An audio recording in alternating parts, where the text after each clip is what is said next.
အားလုံးပဲမင်္ဂလာပါကျွန်တော်ဒီနေ့ဆွေးနွေးသုံးသပ်ပေးခြင်းတဲ့အကြောင်းအရာပါလဲဆိုတော့ဒါမနေ့ကရှင်မြိုင်မနေ့ကမနေ့ပိုင်းတနာရီခွဲ2နာရီမှာရှင်မြိုင်သွားခဲ့ကြတဲ့ဒါဘင်ဘီကာအသင်းနဲ့ Real Madrid အသင်းတို့ရဲ့ဒါစိတ်ဝင်စားစရာနဲ့စိတ်ခိုက်တဲ့စိတ်လှုပ်ရှားစရာခိုက်တဲ့နေကိုဖန်တီးပေးခဲ့တဲ့ဒါ Special One မော်လီဟို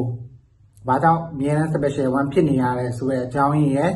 လက်ရှိဒါ Madrid မှာဖြစ်ပေါ်နေတဲ့အကြောင်းအရာတွေပြောင်းရွှေ့ခြင်းတွေနီးပြ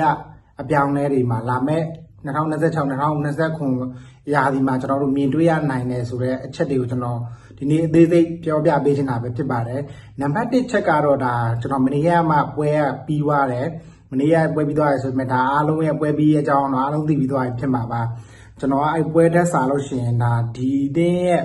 ဒါဆရာကြီး Special One မော်ရင်ဟိုဟာသူတပည့်ဖြစ်သူလက်ရှိဒီဟိုဟာမှာကင်နေတဲ့အာဘီလူဟာဂိုင်ရဲ့ရေမထွေကိုလက်ခံကစားခဲ့ရတော့ဒီအချိန်လေးမှာပွဲရတာမန်ပွဲထက်နည်းနည်းပိုတယ်ဗျာ။ဘာကြောင့်လဲဆိုတော့ဒီဘင်ဘီကာအသင်းရဆိုလို့ရှိရင်ဒီဂျိုဆေးမော်တွေကို Special One မော်တွေကိုမကင်ခင်ကရမတ်0နဲ့ချန်ပီယံလိအုပ်စုစတိတ်မှာသူကအောက်ဆုံးဆင့်ဖြစ်နေရအဲ့ဒီအချိန်မှာသူ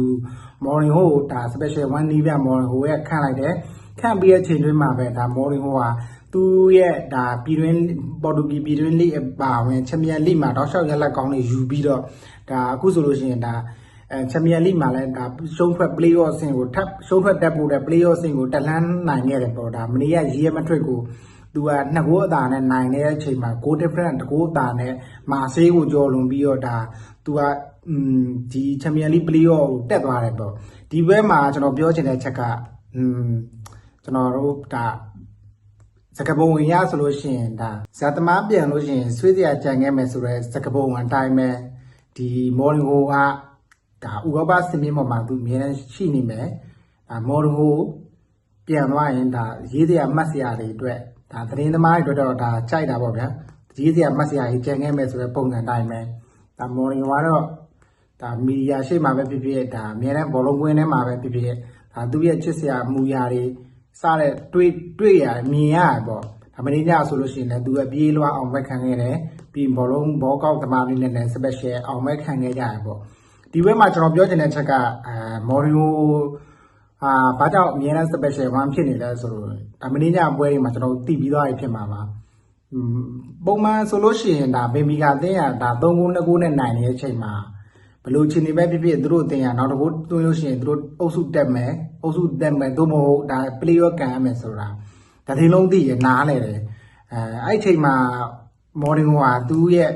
ဒါစတိုင်အတိုင်းပဲသူ့ရဲ့ဘယ်တော့ဖြစ်ဖြစ်ဒါမက်တဲ့ဘိုင်းဆိုင်ရာကစား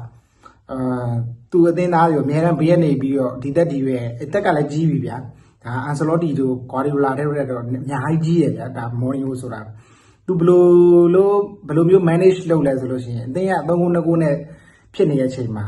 အသင်းကဒါဘင်ဘီကာဖောင်းမောရတယ်ကန်ရမယ်လို့နောက်ဆုံးလုံးပေါ့အချိန်ကလည်းပြီးနေပါပြီဒါအချိန်ဘွား9မိနစ်ပေးထားတဲ့အချိန်မှာနောက်ဆုံးလုံးမှာဒီမော်ရင်ဟိုကဒီပြည့်တယ်မောရတဲ့အချိန်မှာသူ့ရဲ့နောက်မှကြံခဲ့တဲ့ဂိုးသမားကိုမင်းကိုယ်တိုင်တက်ပြီးဂိုးသွင်းမှရမယ်ဆိုတဲ့ပုံစံမျိုးနဲ့ဒါသူ့ပြောလိုက်တဲ့ချိန်မှာဂိုးသမားကလည်းဒီရွာတက်ပြီးသူခေါင်းထိုက်ပြီးသွင်းသွားတယ်မသိလို့ရှိရင်ဒါသူကတိုက်စစ်မှုစစ်ပုံစံမျိုးနဲ့တွင်းသွားတယ်အဲ့ချိန်မှာဘင်ဘီကာတင်းကပလေယောကန်ပြီးဆိုပြီးတကွင်းလုံးဒါစင်ချူရီတွေလည်းလုံးဝထိန်းလို့မရအောင်ဒီကိုဒါအရန်နီးပြတွေလက်ထောက်နီးပြတွေကွင်းထဲဝင်ပြီးအောင်မိုက်ခံခဲ့ကြတယ်မော်လူကပါဝင်ပေါ့ဒီနေ့ပွဲမှာဒါမော်လူဟူတို့ကတော့ဒါပျော်ရွှင်စရာခိုက်တက်နေဖြစ်သွားပြီမယ်မပျော်ရွှင်ခဲ့ရတော့ဒါရီယယ်မက်ဒရစ်ရဲ့တိုက်စစ်ကစားသမားကီလီယန်ဘာပေရဲ့သူတို့အသင်းကမထေမဖက်နဲ့ဒီဘင်ဘီကာရဲ့ဒါ၄ဂိုး2ဂိုးဖြစ်သွားတဲ့ကြောင့်သူတို့အသင်းကလည်းချန်ပီယံလိမှာဒါနောက်စုကိုဒါရှုံးတဲ့ဆင်ကိုတိုက်ရမတက်ဘဲနဲ့ချန်ပီယံလိ play-off တပွဲထက်ကန်မှာပေါ့သူတို့အသင်းကအဲ့ဒါကိုပဲကီလီယန်ဘာပေကစိတ်တူပြီးတော့သူတို့အသင်းကသူတို့ဘာသာစကားနဲ့ပြောသွားပေါ့ဒါကိုသမားတက်သွင်းသွားတာတော်တော်လေးချက်သေးတုံးနေဆိုပြီးတော့ဒေါသတကြီးနဲ့ဒါမီဒီယာအင်တာဗျူးမှာပြောခဲ့တယ်သူပြောတဲ့ပုံစံအရဒါနီးပြအာဘီလိုကလည်း respect မထားသလိုလက်ရှိသင်းဖော်တွေကိုလည်းဒါသူကဒါ contract ဆိုတာဒီရဲမထွေးရဲ့သူ့တက်စားလို့ရှိရင် senior ကစားသမားမျိုးဗျအဲ့ကစားသမားမျိုးကိုသူက